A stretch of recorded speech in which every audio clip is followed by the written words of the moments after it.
Josiane umeze neza? Meze neza. Ikamba rya Nyampinga ukunzwe cyane kurusha abandi uryakiriye gute? Njyakiye neza.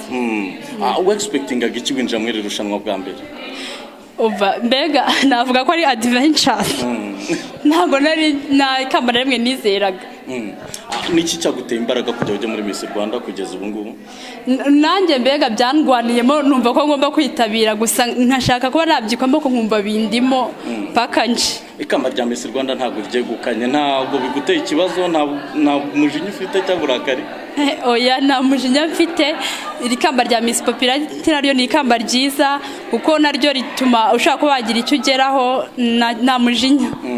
Agira abantu uturira ikamba weguka. Okay, abantu ba mbere nditura nabafana kuko navuga ko aribo barimesheje. Hanyuma niki kigiye gukurikiraho?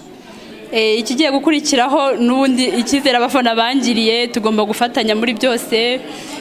Kandi nkafatanya na Miss nawe n'ubundi ni inshuti yanjye, mugenzi wanjye, tugakomeza kurwanira ishyaka igihugu cyacu ndetse iyi promotion yacu ikarugira itandukaniro.